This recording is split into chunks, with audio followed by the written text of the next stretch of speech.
Bom dia, igreja. Bom dia. Que bom que o Senhor Deus nos acordou bem mais uma vez. É tão bom, né?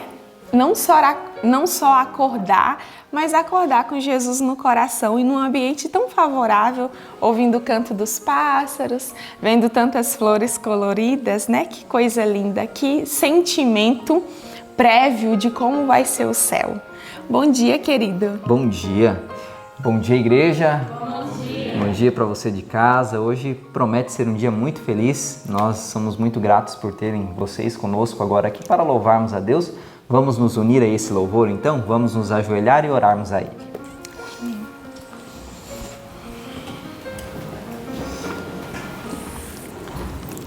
Senhor nosso Deus, louvamos o Teu nome pela oportunidade de mais um dia de vida e pela oportunidade que temos de Te adorar. Amém. Através da adoração, do louvor a Ti, nos tornamos mais parecidos contigo.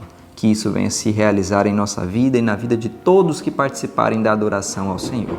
Dê-nos a Tua presença agora, Pai. Aceite os nossos louvores, em nome de Jesus. Amém, Senhor. E estando na presença do Senhor, de maneira alguma pode ser um dia triste, é um dia muito feliz. E hoje nós vamos cantar em prol disso. Hoje sou feliz, o hino 235. Amém.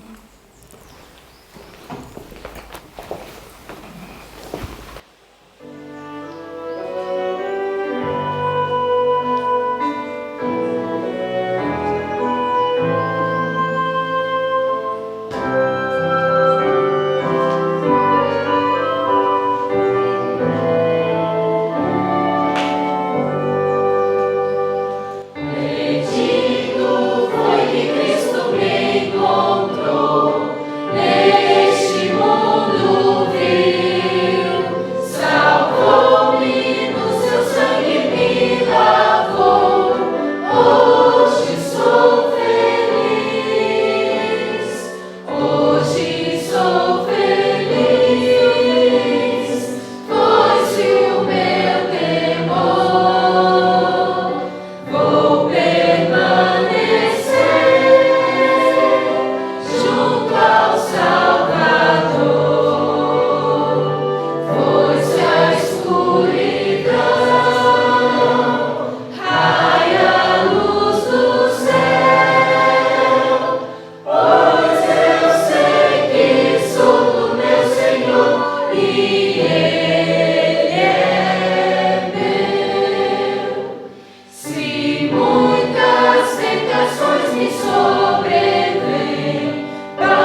E essa é a maior certeza que nós temos. Amém.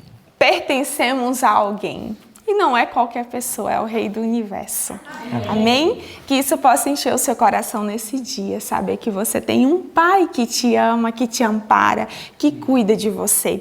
E um Pai que é tão poderoso, que tem poder, querido, até sobre os demônios.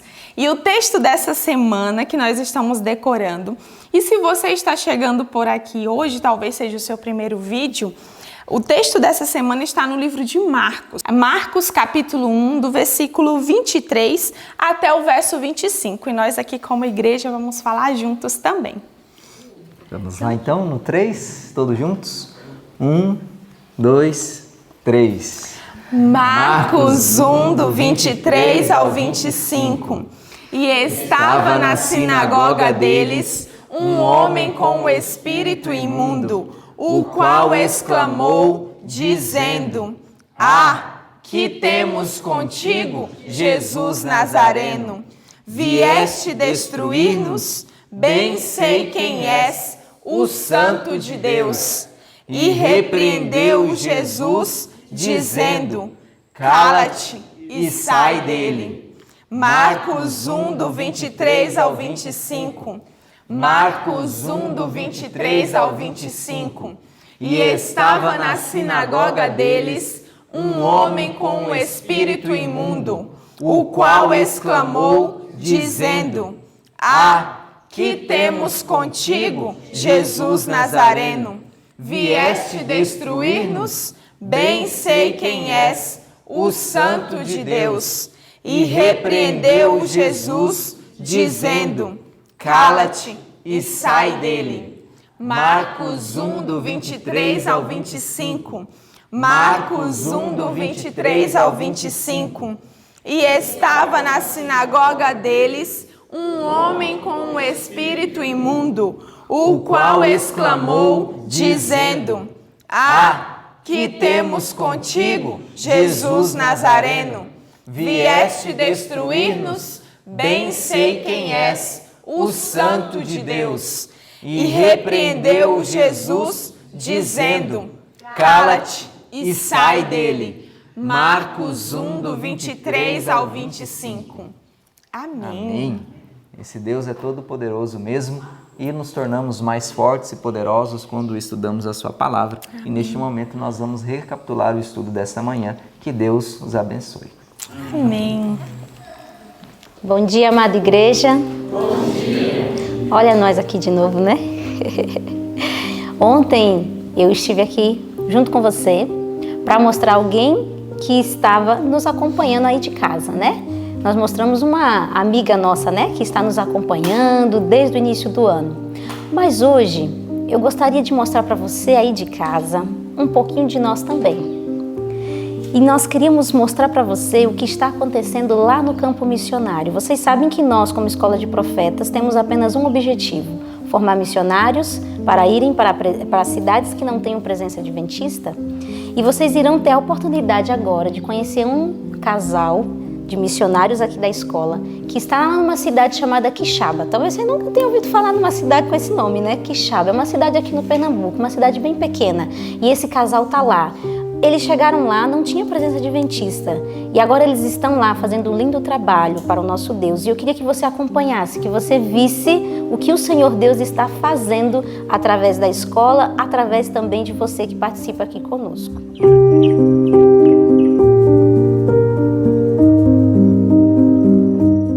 Sou missionário Cícero, essa aqui é minha esposa Paula.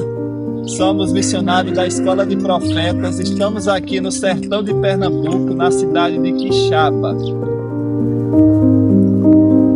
Estamos aqui na nossa horta orgânica, aqui nessa horta plantamos hortaliças.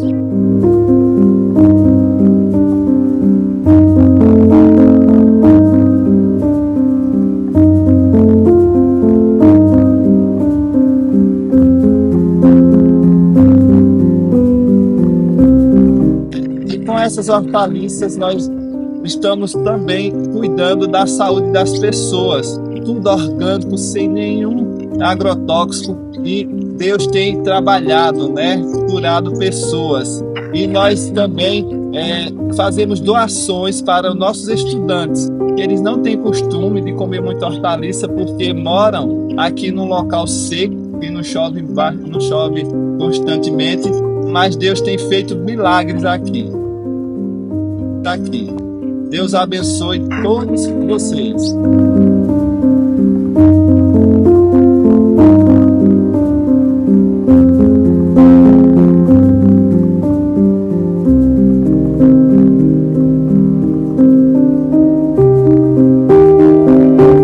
Que lindo, né? O que se torna difícil para aquele que serve ao Senhor? Faz até terra seca brotar, né? Quando Deus quer assim, Deus faz acontecer, né? E que lindo é poder ver o trabalho que o Senhor Deus tem realizado através desses missionários. Você agora aí de casa conheceu um pouquinho de nós. E assim nós vamos nos conhecendo mutuamente, não é isso? Mas para o nosso estudo, para iniciarmos então o estudo da palavra do Senhor Deus, nós vamos relembrar quais foram as referências do nosso estudo hoje. Então, hoje nós estudamos Atos, capítulo 16, não foi isso? Do verso 1 a 5, não é? E também estudamos o capítulo de Romanos, capítulo 3. E no livro Atos dos Apóstolos, o capítulo 20, Exaltando a Cruz. E vamos então abrir a Bíblia lá em Atos. Eu quero iniciar o estudo de hoje falando de Atos 15, para nós entrarmos aqui no contexto do que nós vamos falar em Atos 16.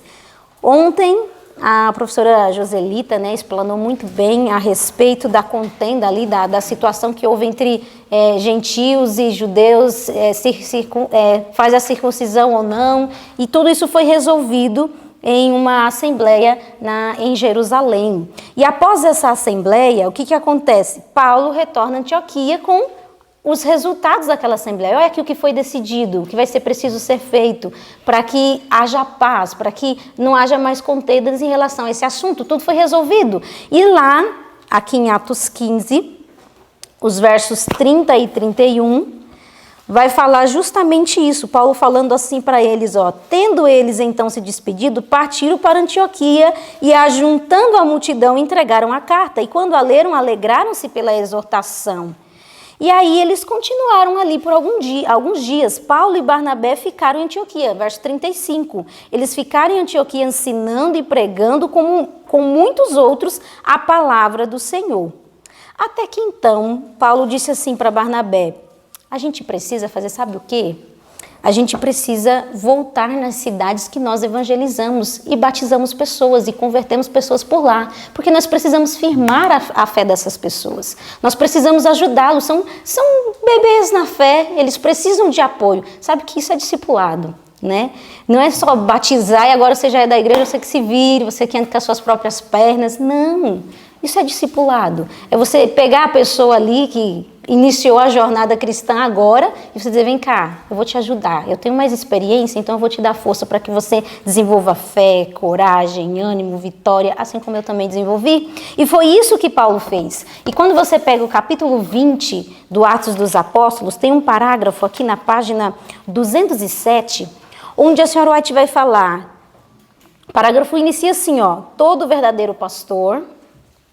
Olha só como é que diz esse parágrafo. Todo verdadeiro pastor sente pesada responsabilidade pelo progresso espiritual dos crentes entregues a seu cuidado, um profundo desejo de que sejam cooperadores de Deus.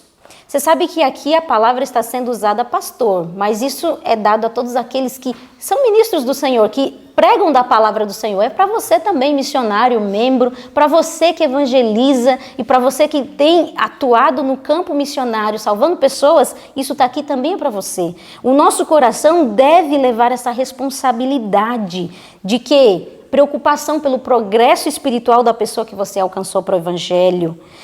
Um profundo desejo de que eles se tornem também cooperadores de Deus. Nós temos que nos preocupar com isso. A pessoa que eu alcancei para Cristo, ela tem sido também uma cooperadora do Senhor?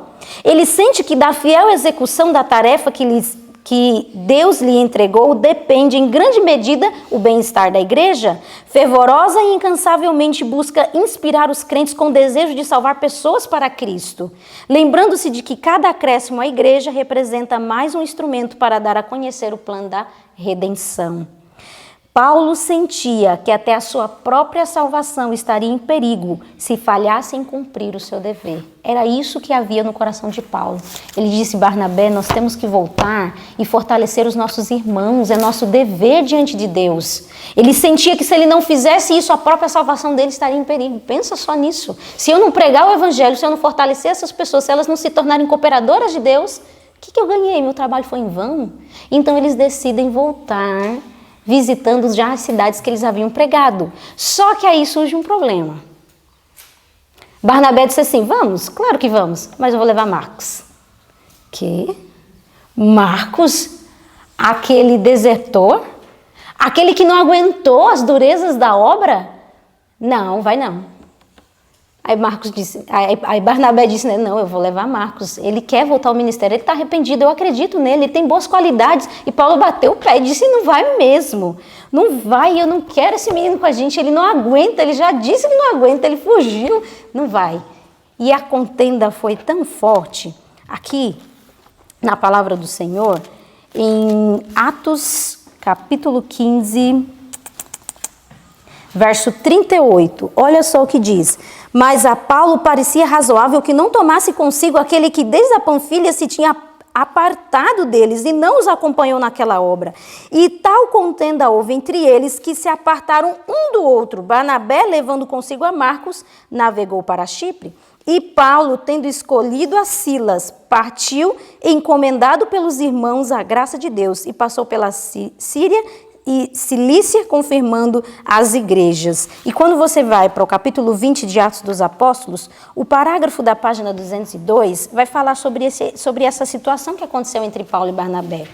Dois homens cheios do Espírito de Deus, carregados de uma experiência missionária, entraram em desacordo, em ideias diferentes.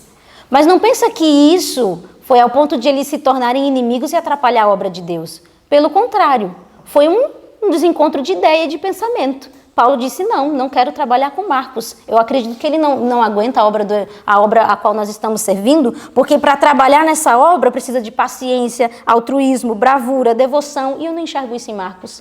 E Barnabé via diferente: não, eu enxergo, Paulo, eu enxergo. Então vamos fazer o seguinte: eu vou com Marcos para cá, você vai e arruma outra dupla. E Paulo foi com outra dupla, pegou Silas e foi embora. E você sabe que aquilo que parece um mal se transforma num bem? Agora nós tínhamos duas duplas missionárias altamente capazes para trabalhar para o evangelho do Senhor.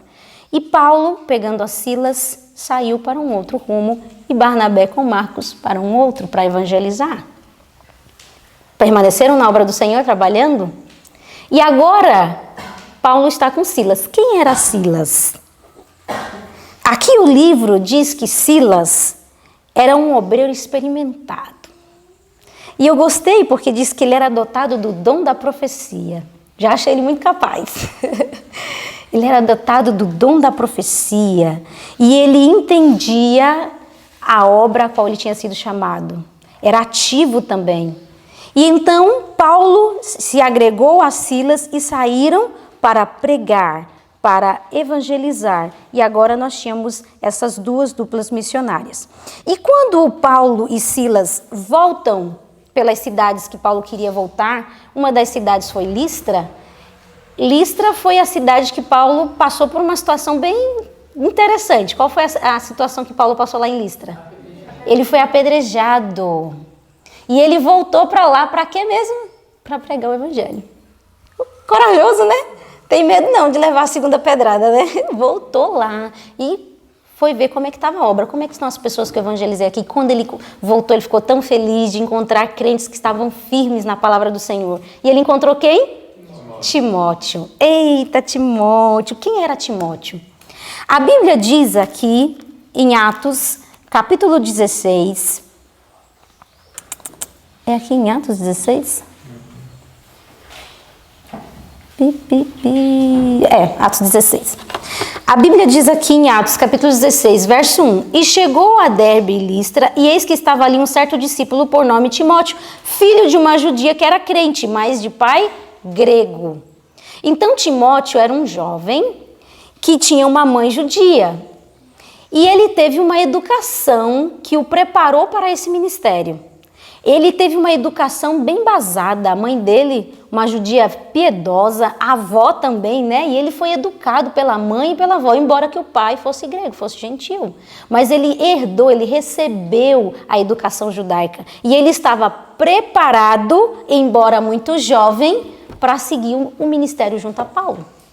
E aqui ele se torna, quando Paulo volta para Listra, ele se torna um auxiliar de Paulo. E uma coisa tão linda que eu achei aqui no livro, que diz que as características de Timóteo eram muito interessantes. Diz que ele era fiel, firme e leal.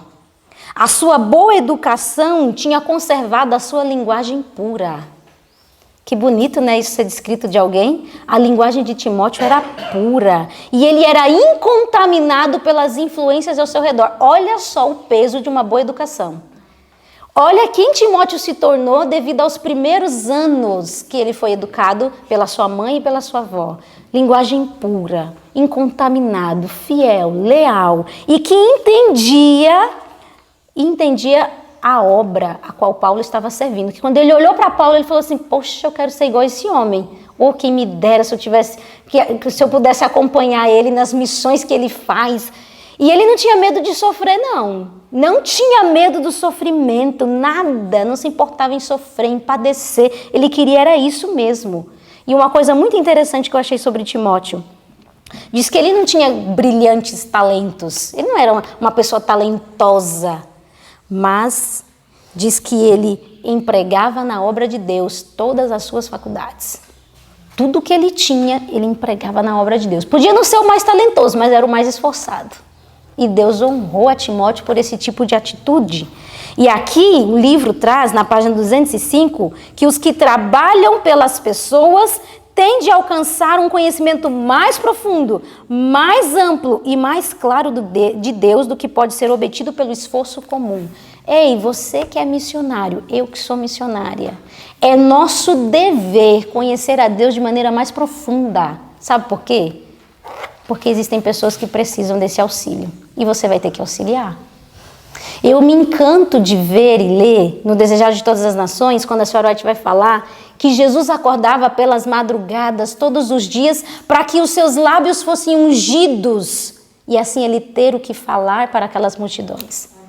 Jesus buscava a Deus para que outros pudessem ser beneficiados pela experiência dele com Deus.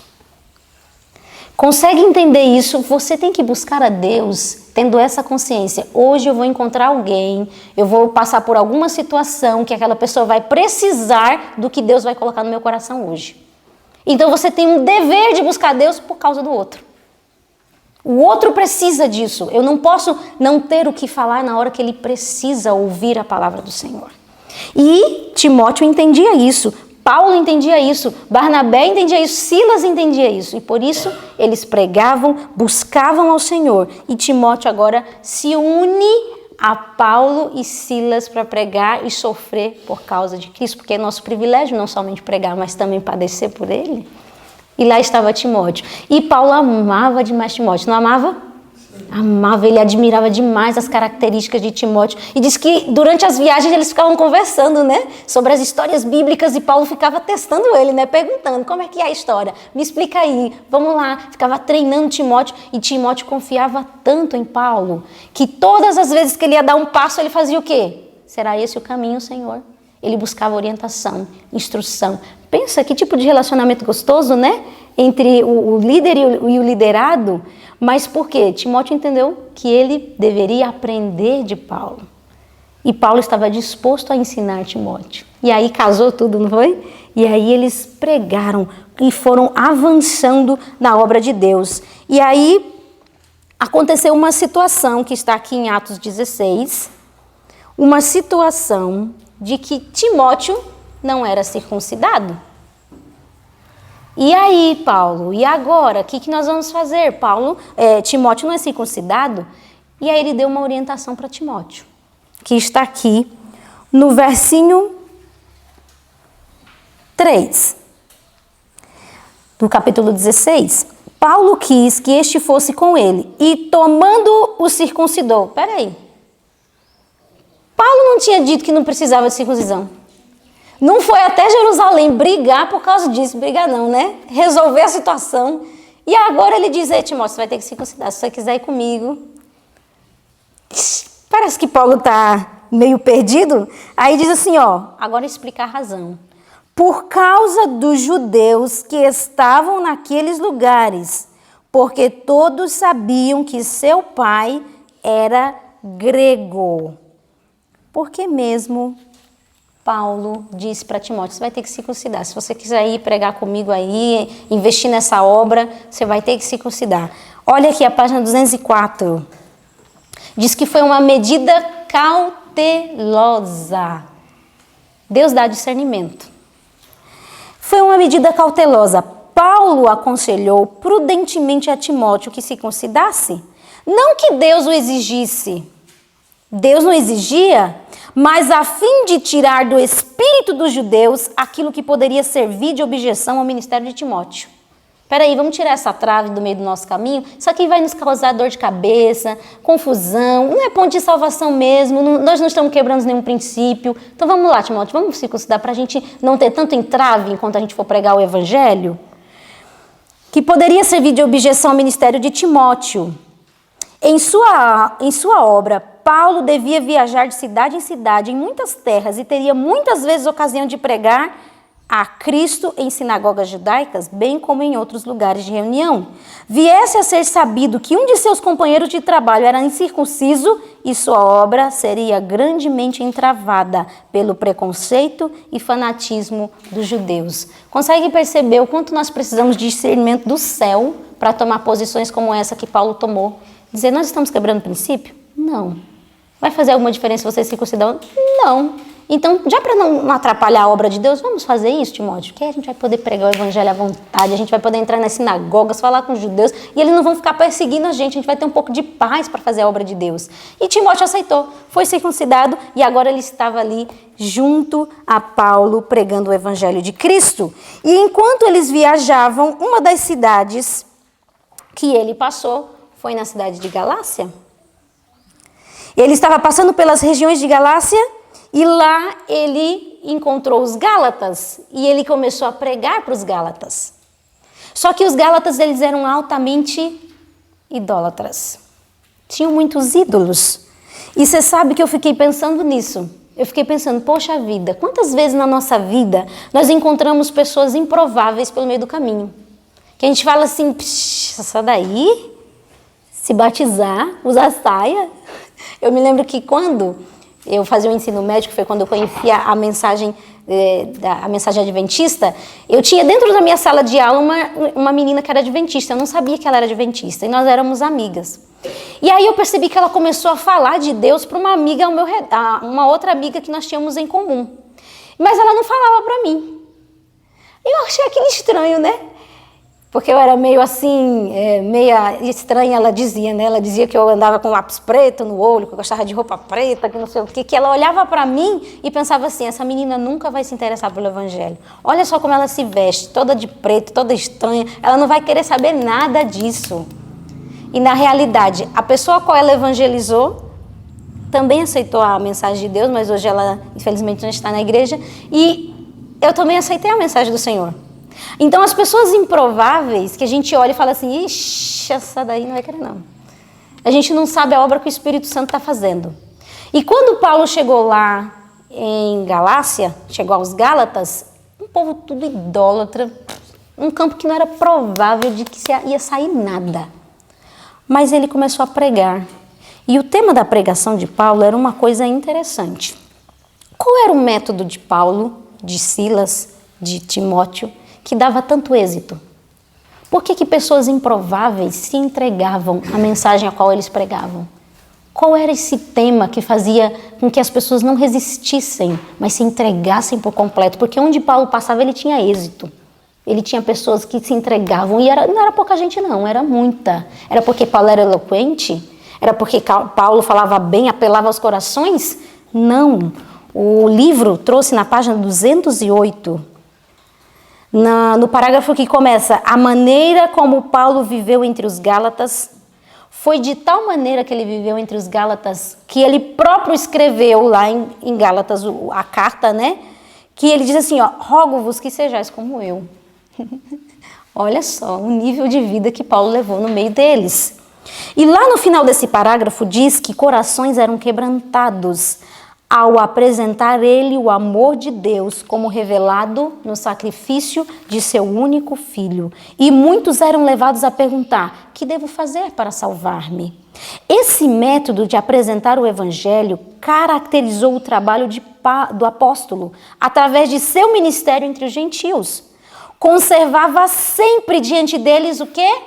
A cruz do Calvário.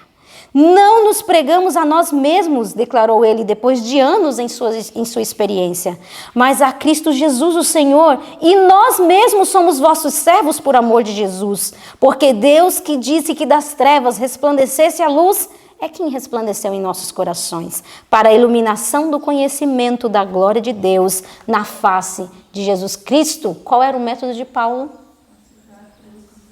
Apresentar a cruz do Calvário. Olha que importante isso daqui.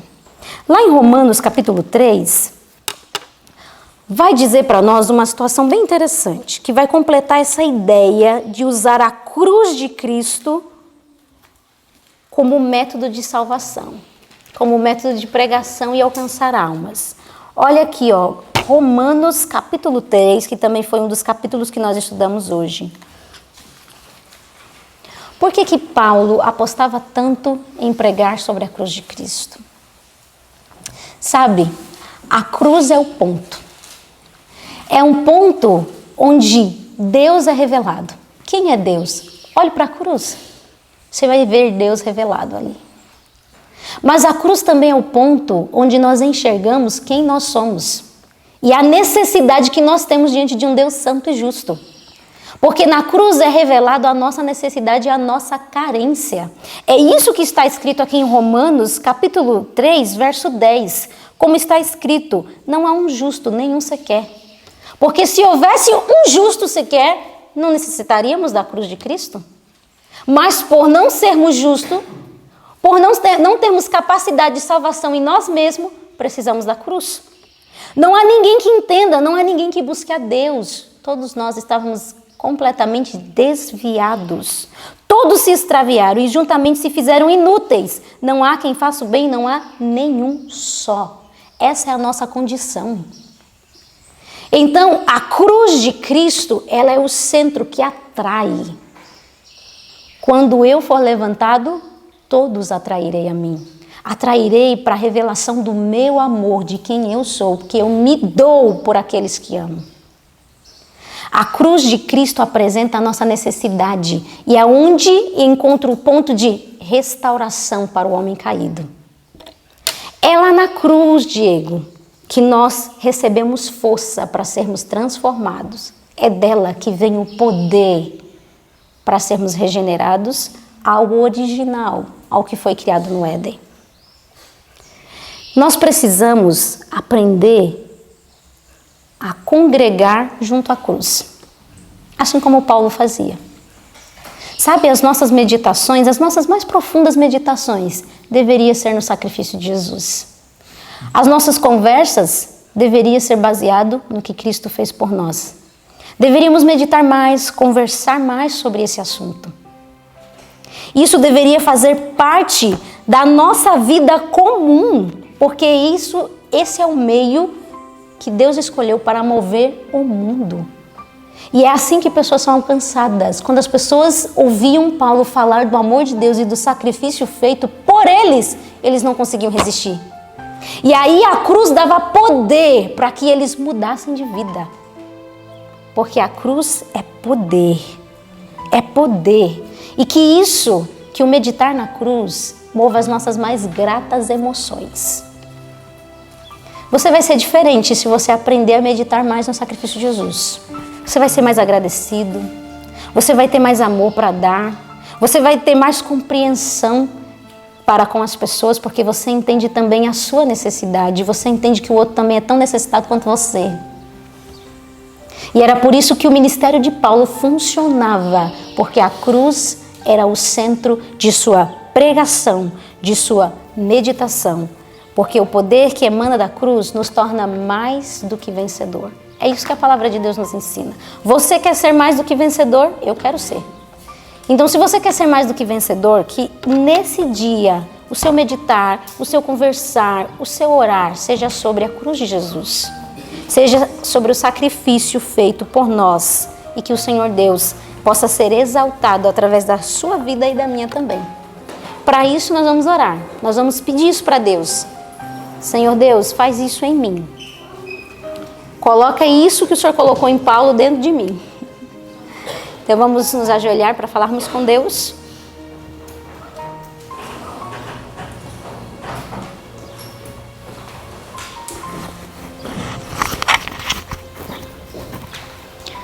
Nosso amado Deus e nosso Pai, o quanto nós precisamos ler histórias como essa.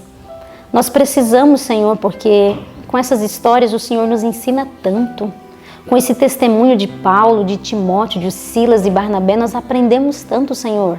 Nós crescemos, amadurecemos e entendemos um pouco mais do seu amor e como o Senhor lida com as nossas falhas, com as nossas fraquezas. Agradecemos porque o Espírito Santo, Ele está disposto a nos instruir naquilo que nós necessitarmos. Ajuda-nos para que no dia de hoje seja também da nossa vontade te buscar. A Tua palavra nos diz que o Senhor coloca o querer e o realizar, e nós imploramos que o Senhor faça isso em nós. Coloca dentro de nós o querer, mas também o efetuar desse querer, Senhor. Que Teu Espírito Santo tenha total acesso à nossa mente, ao nosso coração, e que no dia de hoje nosso meditar seja no sacrifício de Jesus. Que nosso meditar, Senhor, seja no Teu amor, no Teu infinito amor, ao qual o Senhor tem para com cada um de nós. E que isso, Senhor, transforme todo o nosso ser. Que isso, Senhor Deus, nos regenere, nos restaure a Sua semelhança. Esse é o nosso pedido, Senhor. Transforma-nos, Senhor Deus, para que nós também possamos ser agente de transformação na vida das outras pessoas. Nos colocamos em Tuas mãos no dia de hoje, pedindo a Tua bênção, em nome de Jesus. Amém.